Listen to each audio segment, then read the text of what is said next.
Bonjour les gars, je vais vous confier une petite histoire que vous n'en croyez pas. Vous voyez cette maison là à côté là, c'est une maison abandonnée parce que le propriétaire il est parti, il a déménagé il y a environ 3 mois. Et avant de partir il avait un chat. Le souci c'est que le chat il sort le matin et il rentre le soir. Alors le soir, à son entrée il ne voit plus son propriétaire. Donc du coup il est livré à lui-même. Il doit se nourrir toute seule, il doit chercher à boire toute seule. Et c'est vraiment pas facile, c'est vraiment pas facile. Alors hier nuit, j'ai fait la remarque. J'ai fait une remarque, il rentre, il sort, il rentre, il sort. Aux environs des 23h GMT, j'étais assis là devant la porte et je l'ai vu devant la porte. Et quand j'ai essayé de m'approcher, il a pris la fuite, il est rentré. Il rentre par le bas du portail. Il rentre par le bas du portail. Et donc qu'est-ce que je fais? Je me suis dit, mais il y a un chat dans cette maison. Comment il fait pour se nourrir? Comment il fait pour avoir quelque chose à boire? Parce qu'un chat, forcément, ça mange et ça boit de l'eau.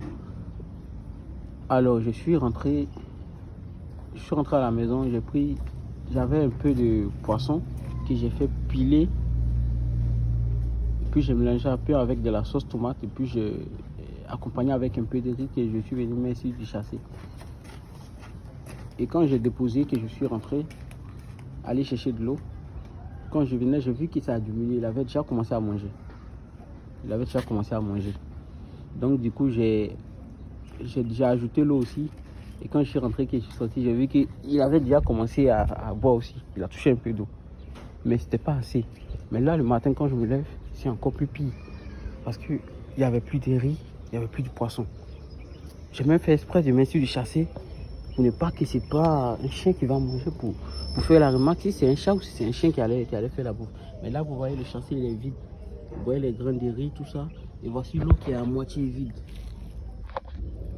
Si on soulève, c'est une bouteille que j'ai coupée. L'eau il est à moitié vide parce qu'il était rempli. Voilà, c'est vraiment touchant quoi. Un chat qui est livré tout seul à la nature, il doit chercher, il doit se débrouiller quoi. C'est vraiment triste. Moi je comprends les animaux et quand je le vois vraiment c'est vraiment pas facile.